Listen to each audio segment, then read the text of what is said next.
తక్కువ చేస్తే తక్కువైపోతాం, దేవుణ్ణి ఎక్కువ చేస్తే ఎక్కువైపోతాం. ఇప్పుడు ఏం చేయబడ్డారు? వాళ్ళు చచ్చిపోయారన్నమాట. దేవుణ్ణి తక్కువ చేశారు, వాళ్ళ చావుకు కారణం. మందసం ఎదుట చావు ఉండదు అసలు. దేవుణ్ణి తక్కువ చేస్తే హతమవుతారు, నష్టపోతారు, హతమయ్యారు. ఇంకా చూడండి ఎంత తక్కువ చేశారో. ఫస్ట్ దేవుడు వాళ్ళకి ఇంకా అవకాశం ఇచ్చాడు. అసలు వాళ్ళకి ఏమన్నా అర్థమైందా? రెండో రోజు వెంటనే చచ్చిపోయినట్లేదు అక్కడ. రెండో రోజు మళ్ళీ ఏం జరిగిందో చూడండి. అయినా అక్కడ అసలు వాళ్ళు వదిలిపెట్టలేదే దాగోన్ని. చూడండి 1 సమూయేలు 5వ అధ్యాయము 4వ వచనం చదవండి. ఆ మరనాడు తర్వాత రోజు కూడా వారు ఉదయమనే లేవగా దాగోను యెహోవా మందసం ఎదుట ఎప్పటిలాగానే రెండో రోజు కూడా నేలను బోర్ల పడి ఉండను. ఈసారి ఏమైంది? బోర్ల పట్టమే కాకుండా దాగోను యొక్క తలయు 2 అరచేతులను తెగవేయబడి గుడి దగ్గర పడి ఉండను. వాని మొండెం మాత్రం వానికి మిగిలింది. ఇప్పుడని ఏం చేయాలా?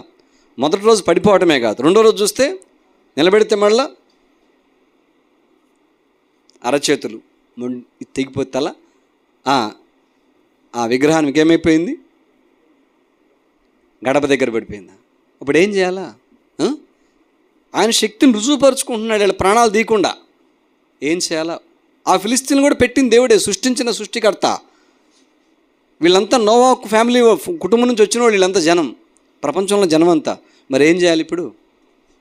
ఆయన మహాత్మ్యం పొగిడిన వాళ్ళు ఏం చేయాలా? క్షమించు మహాప్రభు, తక్కువ చేసాం నిన్ను అయ్యా, ఇక మా గుండెలో పెట్టుకుంటాం, ఈ స్థలాన్ని శుద్ధి చేస్తాం, దీన్ని పడేసి నీకోసం ఒక ఆలయం కడతాం. చెప్తున్నాను, ఒక అనుభవం వాళ్ళకి. దేవుని కనపరిచాను, కనపడిందా? కనపడకపోగా ఏం చేశారు తెలిసిన? అదులు పెట్టారు. ఇక అప్పటి నుంచి అంటే అక్కడ దానికి సేవ చేసే యాజకుడు కానీ జనం కానీ వెళ్ళకుండా గుడి తలుపులు వేసేసారంట. మందసం బయట తీసుకొచ్చి, అక్కడ ఏదో శక్తి ఉందా? ఏ శక్తి లేదు. చూడండి అక్కడ ఏం చేశారు వాళ్ళు. 5వ వచనం. కాబట్టి దాగోని యాజకులేమి, దాగోని గుడికి వచ్చు వారేమి నేటి వరకు ఎవరునూ అష్టోదులో దాగోని యొక్క గుడి గొడుపును త్రొక్కట్లేదు. ఇక తొక్కకూడదు, లోపలికి వెళ్ళకూడదు అంటారు కదా, అరిష్టం, బొమ్మ పడిపోయింది, అది ఇది చెబుతారు. చూడు తెలుసా? ఇది ఎన్నోది? 4వది. అంటే ఏం చేసేట వల్ల హతమయ్యారు వాళ్ళు మందసం ఎదుట? దేవుని తగ్గించారు, తక్కువ చేశారు. అలా దేవుడు మానవుడు, దేవుడు నిర్జీవ వస్తువులు ఒకటి కాదు. ఎప్పుడు దేవుడు సృష్టికర్త. వాళ్ళు తెలుసుకొని కూడా వాళ్ళకి దేవుడు చూపించిన ఆ కార్యం తన గొప్పవాళ్ళని తెలియపరచుకుంటున్న వాళ్ళు ఏం చేశారు? దేవుని తక్కువ చేశారు. కనుక అక్కడ హతమైంది, చావు వచ్చింది. మాకు వద్దో ఈ స్వామి అంటున్నారు తప్పితే, ఈ మహాత్మ్యం కలిగిన స్వామి మా హృదయంలో ఉంటే మాకు రోగాలు పోతాయి, మా జీవితాలు మారుతాయి, మా బతుకులు మారుతాయి, ఈయనే సరైన వాడు, ఈయనే నిజమైన వాడు అని చెప్పేసి మనసులో మనసానికి గుర్తు నేసులో చేర్చుకోలేకపోయారు. వాళ్ళ కళ్ళకి ఏం కలిగింది? వాళ్ళ మనోనేత్రాలకు గుడితనం కలిగింది. దేవుడు అవకాశం ఇచ్చాడు వాళ్ళకు. తర్వాత వాళ్ళు హతులైపోయారు. కనుక మందసం ఎదుట ఎందుకు హతమయ్యారంటే, దీవించబడాల్సిన వాళ్ళు దేవుణ్ణి ఏం చేశారు? తక్కువ. ఈనాడు క్రైస్తవులైన మనం కూడా దేవుణ్ణి తక్కువ చేస్తే నష్టపోతూనే ఉంటాం. తక్కువ చేస్తుంటే దేవునిని సంబంధించిన తక్కువ చేసినా కానీ, అది పని అయినా కానీ, ఒక మాట అయినా కానీ, ఏదైనా సరే, ఒక ఆలోచన కానీ మనం తక్కువ చేయకూడదు. మనం తక్కువైపోతాం, నష్టాలు వస్తుంటాయి. ఫిలిస్తీన్లైనా సరే చేర్చుకుంటే ఎంత బాగుండు. అప్పుడైనా ప్రత్యక్షపరుచుకున్నాడు. వాళ్ళకి అర్థం కాలేదు. వాళ్ళకి అవకాశం ఇచ్చినా వాళ్ళు యూజ్ చేసుకోలేదు. కనుక దేవుణ్ణి తక్కువ చేయటం వల్ల మందసం ఎదుటి వాళ్ళు ఏమైపోయారు? హతులైపోయారు. 5వది, సరే ఇక్కడ మన వల్ల కాదు, ఈ మందసం చల్లగా ఏం చేస్తాం? ఒక ఎద్దుల బండి కాదు, ఆవుల బండి.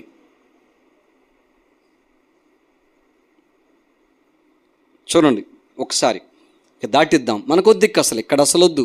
ఈ ఫిలిస్తీన్ ప్రాంతమే వద్దు. దేవుడు ఈ యేసుప్రభువే మనకు వద్దు. అసలు ఈ మందసమే వద్దు. మన బాధలు వచ్చేసినాయి, మనకు బాధలు వచ్చినాయా? హృదయంలో చేర్చుకోక ఆయన మహిమ చూస్తా కూడా అంత భయపడిపోయారు వాళ్ళు. చూడు, ఒక్కళ్ళు కూడా ప్రభుని చేర్చుకోలేదు, ఒక్కళ్ళు కూడా ప్రభుతో సమాధానం లేదు. అట్లా ప్రభువుని పంపిస్తున్నారు వాళ్ళు. బయటికి సాగనంపారు, ఊరు బయటికి సాగనంపారు. పోతేనే బాగుండు అనుకున్నారు వాళ్ళు. పోతే రోగాలు తగ్గడం, గడ్డలు తగ్గడం తెలుసుకున్నారు. కానీ బయటికి పోతే జీవం పోతుందే అని తెలియదు వాళ్ళకు. పాపంలో ఉంటామే తెలియదులే వాళ్ళకు అర్థం చేసుకోలేకపోతున్నారు. చూడు ఎట్లా పంపించాలి ఏంటని శకునుగాండ్రం పిలిపించారు. వాళ్ళకి సెంటిమెంట్లు ఉంటాయి కదా, వాళ్ళ సిద్ధాంతాలు అవి ఉంటాయి కదా. ఇప్పుడు ఏం చేద్దామంటే అప్పుడు వాళ్ళు యాజకులు ఏం చేశారంటే 6వ అధ్యాయానికి వచ్చాను. శకునుగాండ్రం పిలిపిస్తే వాళ్ళు కొన్ని చెప్పారు.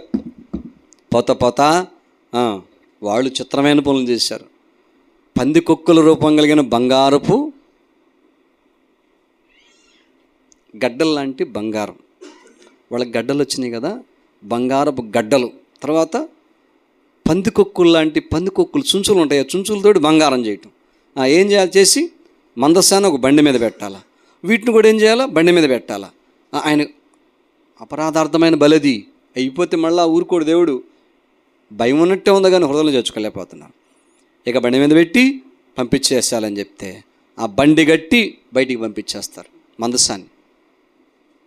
అమ్మయ్యా, ఇక పోయింది మందసం, ఇక పోయింది. గాలి పీల్చుకున్నారు కావాలి బహుశా.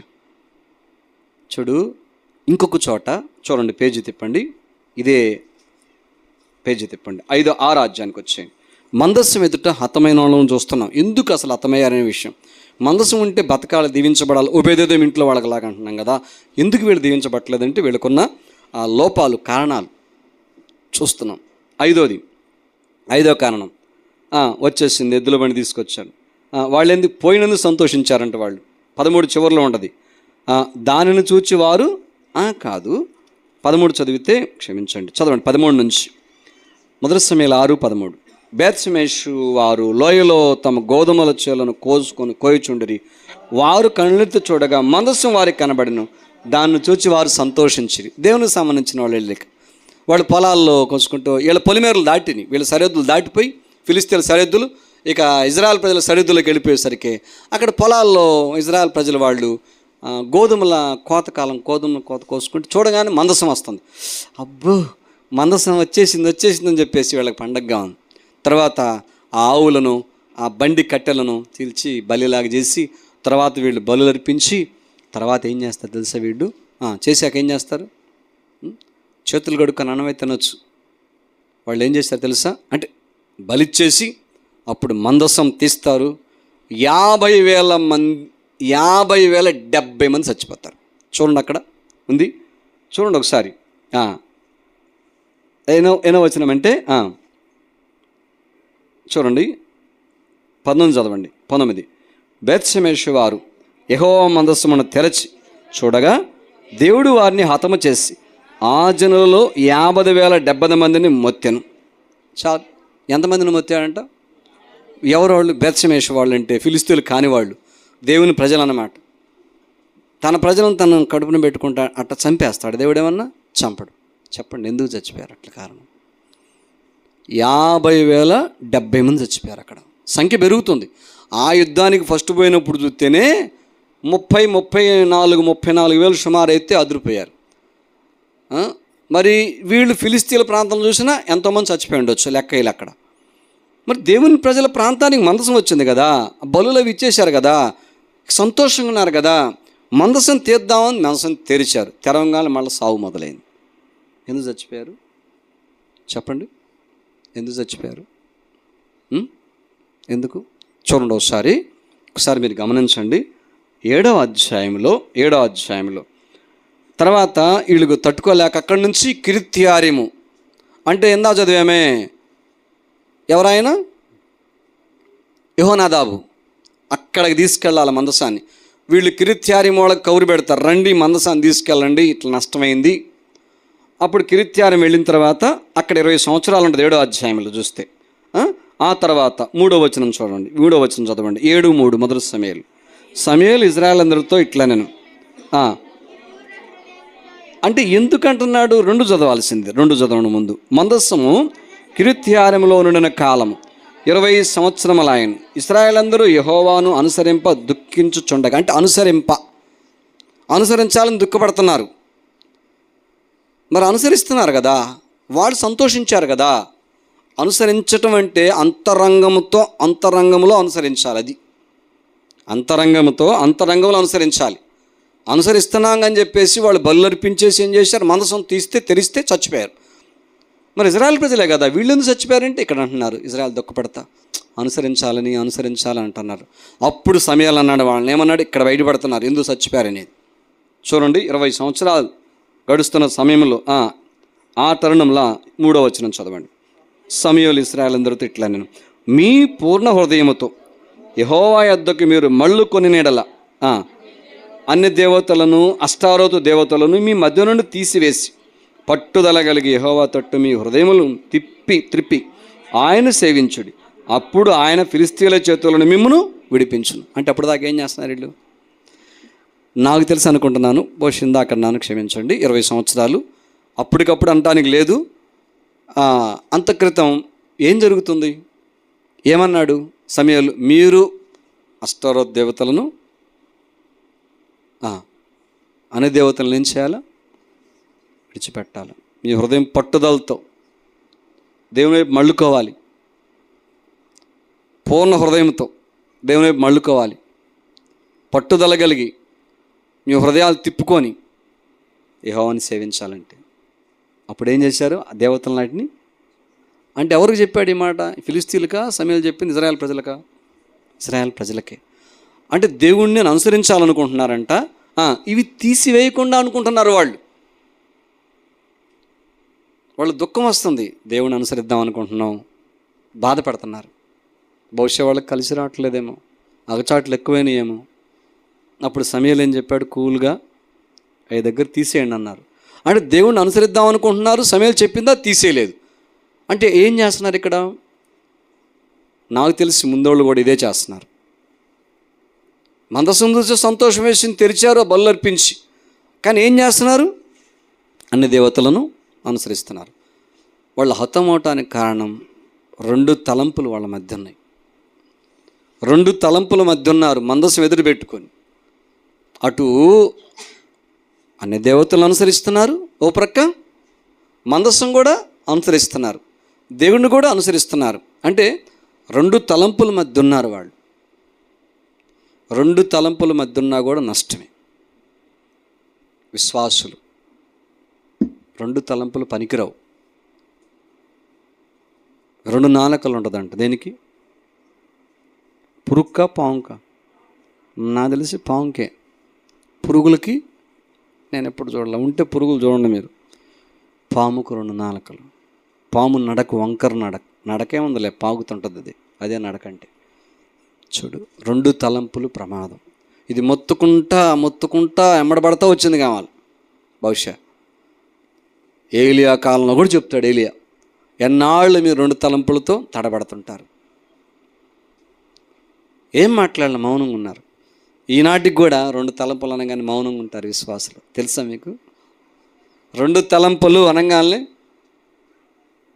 ఏదో అప్పుడు దీర్ఘంగానో లేకపోతే సైలెంట్గానో మన్ను తిన్న పాము అంటారే అట్లనో, లేదా ఇది అంటారు ఇంకా ఇంకో రకంగానా, ఏది గుమ్మడికాయలు దొంగ భుజం తడుకోవటం. గుమ్మడికాయల దొంగ ఎవరంటే వాళ్ళలో వాళ్ళు మన్నం చేసుకోవటం. 2 తలంపుల. నిజమే, నాలో 2 తలంపులు ఉన్నాయి, వాస్తవమే. అది ప్రమాదమే. మందసం ఎదుటే ఉంటుంది, దేవుడు మొదటిటే ఉంటాడు, మన ముందే ఉంటాడు. 2 తలంపులు ఉంటే నష్టమే. అందుకే 2 తలంపులు ఒక్కోసారి ఏమనిపించింది అంటే, 2 తలంపులు ఉన్న వాళ్ళకి దేవునిని ఈరోజు నేను మందిరానికి టయానికి వెళ్ళాలనుకుంటే మళ్ళా వెళ్ళలేరు. ఆత్మ సిద్ధమే కానీ శరీరం బలహీనం. నేను ఈరోజు నుంచి పరిచయం చేయాలి మందిరంలో, చేయలేరు. వెనక తలంపు లాగుతుంటుంది. ఒక తలంపేనో చేయాలని, ఒక తలంపేనో వెళ్ళాలని, ఒక తలంపేనో కలవాలని, ఒక తలంపేనో ఇక నుంచి నేను సంతోషంగా ఉండాలి, ఒక తలంపేనో ఏంది సంతోషంగా ఉండేది, ఏంది చేసేది, ఏంది నడిచేది, ఏంది కూర్చునేది, ఏంది చేసేది, ఇంకో తలంపది. 2 తలంపులు లాగుతూ ఉంటాయి. ఎవరు ఎలాంటి వాళ్ళ దగ్గర 2 తలంపుల దగ్గర లాగడానికి మనం ఇష్టపడకూడదు. మన గురించిన తలంపు ఏంటి? ప్రభు ఏమన్నాడు? నేనే మార్గం అన్నాడు, నేనే అన్నాడు. కానీ నేను కూడా అన్నాడా? నేను కూడా అంటే ఇంకొకళ్ళ నేను అనాలా?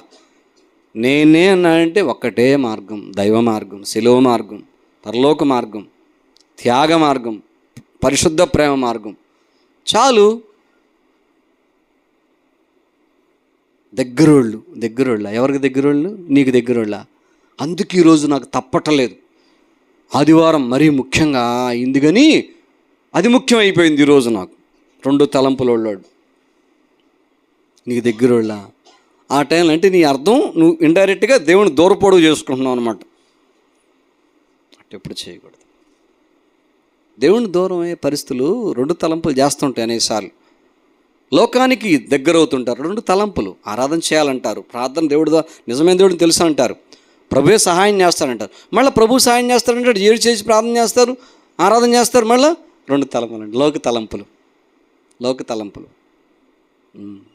కొంతమంది ఉంటారు ఫస్ట్లో ఆత్మీయంగా ఎదుగుతూ ఉంటారు, ఎక్కడో ఏదో తొందరపడతారు, నష్టపడుతుంటారు, మళ్ళీ దాన్ని వదిలిపెట్టరు. కుక్కతో ఒక వంకర అంటారు చూడు, దాన్ని ఏం చేయరు, ఇంకా వదిలిపెట్టరు. అట్లా చేయకూడదు. తెలుసుకున్నాక ఏం చేయాలో వాళ్ళు ఏం చేశారు? ఇజ్రాయెల్ ప్రజలు ఏలియా కాలంలో ఏం చేశారు? అహాబు పరిపాలన చేస్తున్నప్పుడు ఏం చేశారు? పచ్చి విగ్రహారాధన పరిపాలనది. ఏం చేశారు వాళ్ళు? ఎప్పుడైతే అగ్ని పైనుంచి దిగి వచ్చిందో సత్యం ఎరిగారు, వెంటనే వాళ్ళే అన్నారు. ఏమన్నారు చెప్పండి?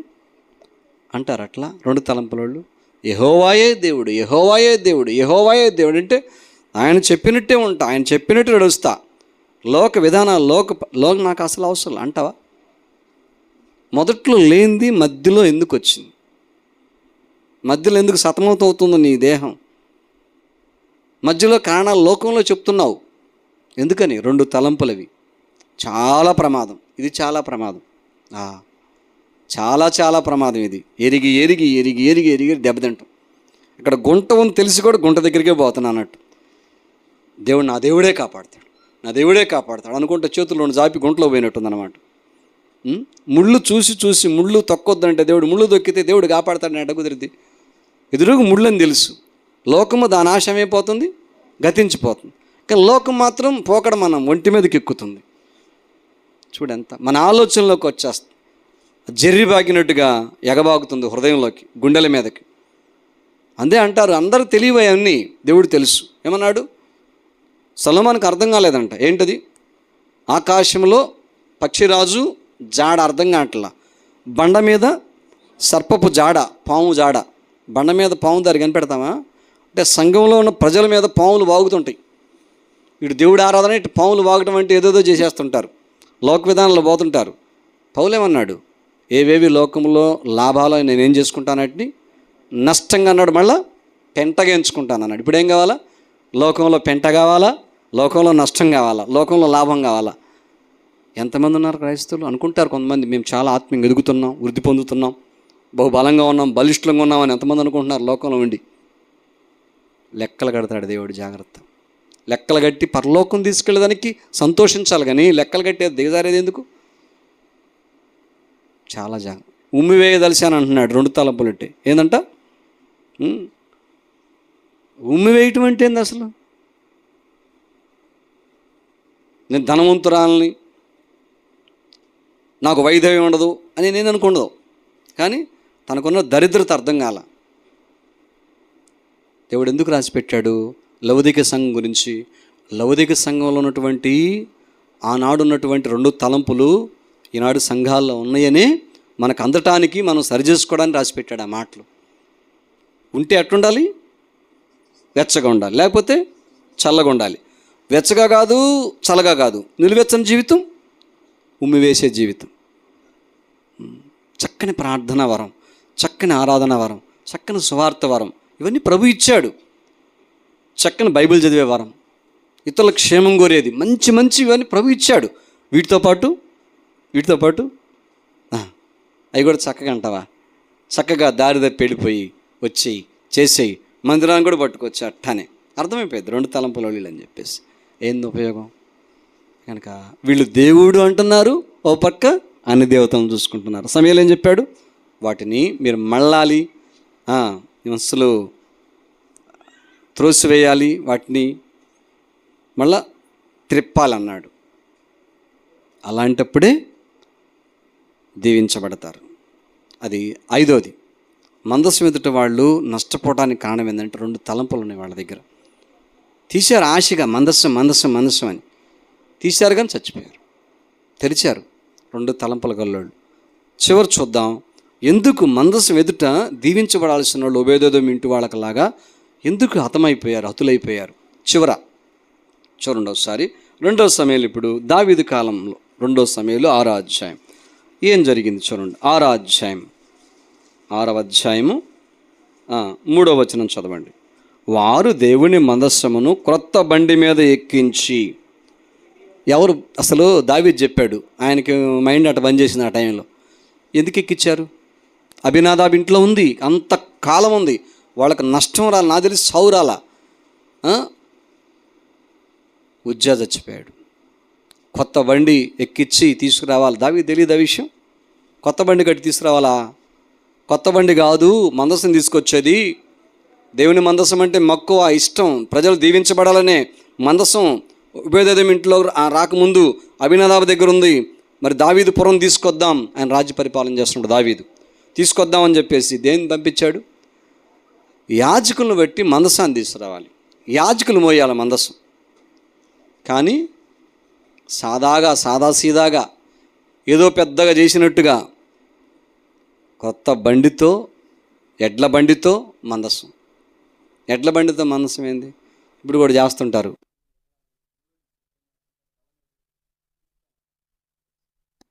ఇప్పుడంటే ట్రాక్టర్లు, జనరేటర్లు వచ్చినాయిలే. ఇది ఎక్కడది గుర్తొచ్చిందా మీకు? ఫిలిస్తీన్లు ఏం చేశారు? వాళ్ళ ప్రాంతాల నుంచి మందసం బయటికి పంపించేటప్పుడు, ఇజ్రాయెల్ ప్రజల దగ్గర పంపించారు. ఏం చేశారు? బండి కట్టి, బండి మీద మందసం పెట్టి పంపించేశారు. ఈయన కూడా ఏం చేశాడు? బండి కట్టించి ఎద్దల బండితోటి ఏం చేశాడు? మందసాన్ని తీసుకొస్తున్నాడు. ఏమైంది? ఉజ్జా చచ్చిపోయేటప్పుడు. చూడండి 6వ అధ్యాయము 6వ వచనం చదవండి. 2 సమయాలు 6:6. వారు నాకోను కళ్ళము దగ్గరకు వచ్చినప్పుడు ఎడ్లు కాలు జారినందున ఉజ్జా చేయి చాపి దాని మందసమును పట్టుకొని, దేవుని మందసం తర్వాత యెహోవా కోపం ఉజ్జా మీద రగులు కొనెను. అతడు చేసిన తప్పును బట్టి దేవుడు ఆ క్షణమంది అతను మొత్తగా అతడు అక్కడనే దేవుని మందసం నొద్ద పడి చనిపోయాను. చూడు, తను తప్పు చేశాడు. దావీదు చేయమని చేస్తావా? దావీదు భయపడ్డాడు. తర్వాత ఎవరో చెప్తే చేశాను చెప్తారు. ఎవరో నీకు సంఘస్థులే చెబుతారు తప్పు చేయమని. ఒక్కోసారి తప్పు చేసేవాళ్ళు, 2 తలంపులు గల్లోళ్ళు, నువ్వు చేయకూడదు. దీని అర్థం ఏంటంటే దావీదు చెప్పిన పని చేయకూడదు. అక్కడ ఉజ్జా, యోనాదాబు ఈయన కూడా చెప్పకూడదు. ఏంటి రాజా, మందసాన్ని ఎద్దుల బండి ఏంటి, కొత్త బండి ఏంది, ఫిలిస్తీన్లుగా తెచ్చింది ఆ పని, నువ్వెందుకు చేస్తున్నావు? మోసే కాలం తెలియదా? యాజకులు కదా మోసేది. యోర్దాన్ నది 6 నెలలుగా అయింది. యాజకులు వెళ్ళి నిలబడితేనే కదా మందసం పట్టుకొని నదిలో నీళ్ళన్నీ అటు ఇటు రాసికాయ నిలిచిపోయినాయి. అదేంటి అంత ప్రాసెస్ ఉంటే నువ్వేంది ఎడ్ల బండి తీసుకొచ్చావు అని ఇంటి ఆయన చెప్పాల. యోనాదాబు వీళ్ళు కూడా కుర్రోళ్ళు కావాలా? ఏం చేశారు? ఈనాడు ఎంతమంది సంఘాల్లో మందిర కార్యక్రమాలు, ఇచ్చేద్దాం. ఒకళ్ళను చూసి ఎప్పుడు దేవుని కార్యాలు చేయకూడదు. ఎందుకంటే దేవుని చూసి చేస్తే, అంటే వాక్యాన్ని ఆధారం చేసుకొని చేస్తే సఫలీకృతం ఆ కార్యాలు. ఒకళ్ళని చూసి చేయకూడదు. వాళ్ళ దగ్గర అట్లా చేశారు, వాళ్ళ దగ్గర అట్లా చేశారు. దేవుని బట్టి జరిగే పనైనా దేవుని స్తోత్రం. ఒకళ్ళని చూసి మనం ఎప్పుడు చేయకూడదు. దావీదు మాట విని వీళ్ళు ముందుకు వచ్చారు. ఒక వ్యక్తి చనిపోయాడు, మరణం చూడాల్సి వచ్చింది. దేవుని పనులు ఒకళ్ళని చూసిగా చేయాల్సింది, దేవుని చూస్తూ చేయాలన్నమాట. ఇక్కడ అట్లా ఉంది, ఇక్కడ అట్లా ఉంది, అక్కడ అట్లా ఉంది, ఇక్కడ అట్లా ఉంది, మనకి ఎట్లా ఉంది ఏంది, అది కాదు. ఎక్కడదక్కడ దేవుడు చెప్పిందేనా, దేవుడు చేయమన్నాడా, అది చూడాలన్నమాట. అంటారు కదా, ఏదో అంటారు, ఏది ఇంకా చెప్పాలంటే, పులిని చూసి నక్క ఏం చేసింది? నక్క పిల్ల, పులిని చూసి నక్క వాతల అట్లుంటుంది. చేయకూడదు. దావీదు మాట వినకూడదు. ఆ టైంలో దావీదుకి బుద్ధి వచ్చేది. అంటే వాళ్ళు బుద్ధి తెస్తారని కాదు, చెప్తున్నా సహజంగా సందర్భాన్ని బట్టి. చేయకూడదు. దావీదు రాజు అంటే చేసేసారు. మందసం జారిపోతుంటే కళ్ళం దగ్గర ఎడ్లు కాలు మందసం జారిపోతుంది, చేయబట్టేసి ఇటు అన్నాడు, చెత్తాడు, చచ్చిపోయాడు. అసలు అది లెక్క కాదు, పద్ధతి కాదు. ఎడ్ల బండి మీద మందసం తీసుకురాకూడదు. తర్వాత ఎడ తీసుకొస్తారంటే యాజకుల ద్వారా తీసుకొస్తారు. ఎంతో దేవుని మహిమార్థంగా మందసం వచ్చింది. దావీదు గుడారానికి వచ్చింది, దావీదు పురానికి వచ్చింది అనమాట. మందసాన్ని ప్రత్యేకించి గుడారం వేస్తాడు, దాంట్లో చేరుస్తాడు దావీదు. తర్వాత ముందెందుకు జరగల పని, ఎందుకు మరణం వచ్చింది? అది అన్యాచారం. అది సంఘాల్లో అన్ని ఆచారాలు ఉండకూడదు. సంఘాల్లో 2 తలంపులు అంటే నువ్వు చేసుకుంటావు, ఇంట్లో ఎది పడుతుంది, వీధులు ఎది పడుతుంది. దానివల్ల ఆ మందస్సం ఎదుటున్న హతం నష్టమే. అప్పుడు బాగున్నట్టే ఉంటుంది. చివరేందంటే సంఘములో నీ ఇంట్లో కూడా అన్యాచారం చేయకూడదు. అన్ని పద్ధతుల్లో దేవునికే చుట్టబెడతాడు అన్ని ఆచారాన్ని. మందసాన్ని అన్ని ఆచారం తీసుకొస్తాడా? చేయకూడదు. ఎంతమంది అన్ని ఆచారాలతోటి సంఘ సహవాసం అని చెప్పేసి ఎన్ని కార్యాలు చేస్తున్నారు. క్రిస్మస్ డిసెంబర్ 31 ఫస్ట్ క్రిస్మస్కు ఏడా కేకులు కట్ చేసేది పులిపేటల దగ్గర. ఇక్కడ చేశారు, నేను చెప్పట్లేదు. పులిపేట దగ్గర ఎవరు పుట్టినరోజు? యేసుప్రభు పుట్టినరోజా? ఎన్నో పుట్టినరోజు? ఎప్పుడు పుట్టాడు? సువార్త చెప్పు. చూడు, అన్ని ఆచారాలు 31 పోయి 32 కాదు, ఎంత జనవరి 1 వస్తుంది. ఏం చేయాలా? కేక్ కొయ్యాలి. అన్ని ఆచారాలు అవే చేస్తుంటారు ఎంతమంది లోకంలో. సంవత్సరికాలు అవి ఇవి అని చెప్పేసి కోపం వచ్చింది ఈ మాట చెప్తే. యానివర్సరీ మీటింగ్లు. ఏ మీటింగ్లు? సేవకులు వస్తున్నారు, పరిచర్యలు చేస్తున్నారు, వివేకంతో పోతున్నట్టున్నారు సేవకులు. సువార్త అందిద్దులే, వీళ్ళ పండగ ఏళ్ళదే మన పండగ మనదని చేస్తున్నారు కావాలి. యానివర్సరీ మీటింగ్, పెద్ద పెద్దోళ్ళు, పెద్ద పెద్ద స్థలాలు. మళ్ళా మేము దాటొచ్చిన స్థలంలో కూడా మనం చేసుకుంటాం. ఏంది పర్పస్? ఏంది అసలు ఉద్దేశం? అసలు ఏంటి? అసలు లెక్క ఏంది అసలు అది? కనుక జాగ్రత్త. అన్ని ఆచారాలు ఎక్కడికి వస్తున్నాయి? సంఘాల్లోకి కూడా వస్తున్నాయి. నీ విషయం, నా విషయం మనం జాగ్రత్తగా. నీవు మాదిరిగా ఉండు ప్రపంచానికే, సార్వత్రిక సంఘానికి మాదిరిగా. నేను మాదిరిగా ఉండాలి సార్వత్రిక సంఘానికి మాదిరిగా.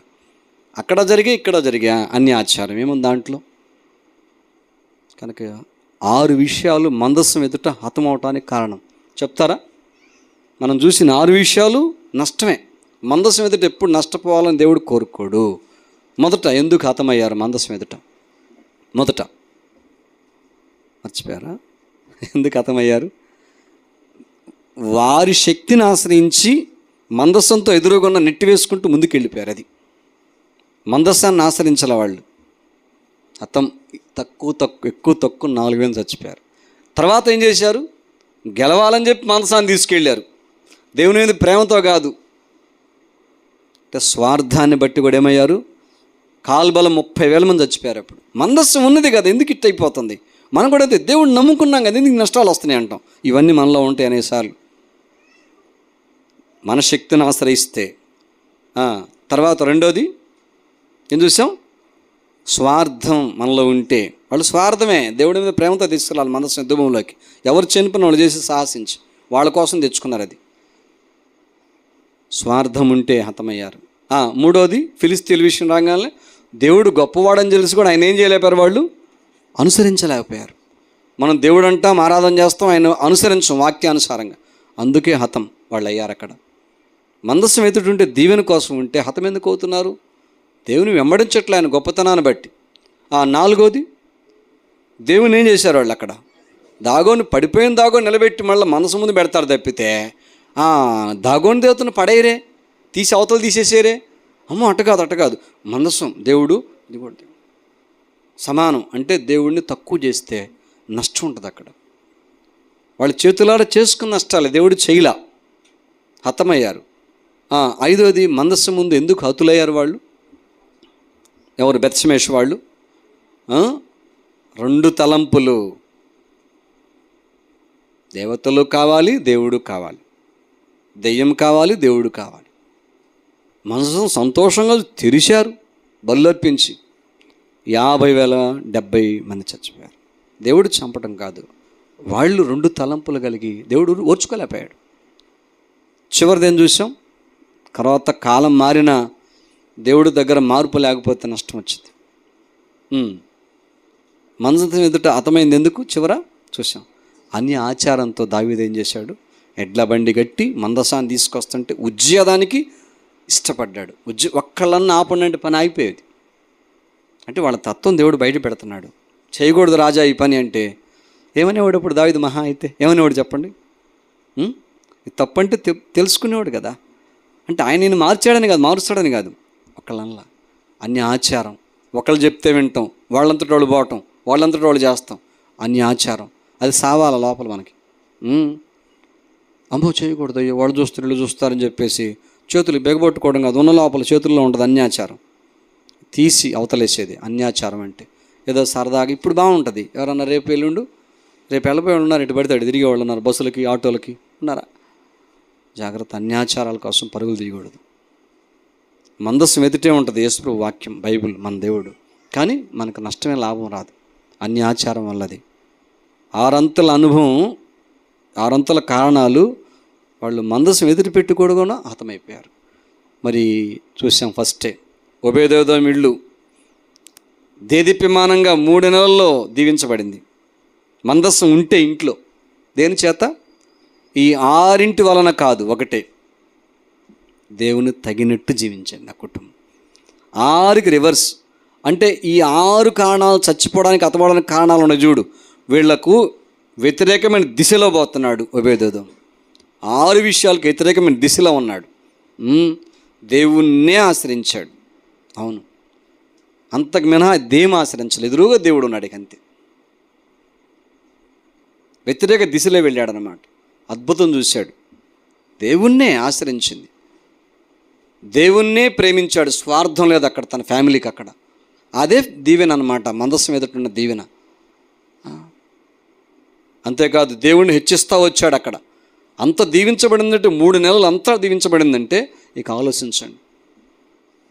దేవుని కంటే ఎవరిని ఎక్కువ చేయాలి? దేవుణ్ణే హెచ్చించాడు, దేవుణ్ణే వెంబడించాడు. అంతేకాదు ఒకే తలంపు కలిగి ఉన్నాడు, దేవుణ్ణే కొలిచాడు. రెండోది లేదు ఆ ఇంట్లో, ఒబేదెదోము ఇంట్లో.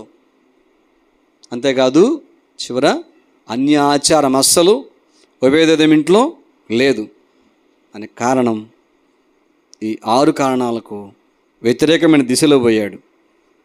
అద్భుతంగా దీవించబడ్డాడు. ఇది తెలుసుకుని దావీదు, విని దావీదు, అమ్మో ఆ ఇల్లు దీవించబడుతుందా, తెచ్చుకోవాలి మళ్ళీ మొదలుపెట్టాడు అనమాట. రాజ్యాన్ని తీసుకురావాలని చెప్పేసి. ఇప్పుడు దైవిక విధానాలతో తీసుకొస్తాడు. తర్వాత దీవించబడతారు. మందస్సం ఉంటే దీవెనకరంగా ఉండాలి, ఆశీర్వాదకరంగా ఆశీర్వదించబడే విధంగా దేవుని తగినట్టు జీవించటం. అది యేసుప్రభు ముందు పెట్టుకొని దీవించని వేరువేరుగా ఇట్లా చేసామంటే మనం నష్టపోతాం, లాభాలైతే కలగవు. ప్రార్థన చేసుకుందాం.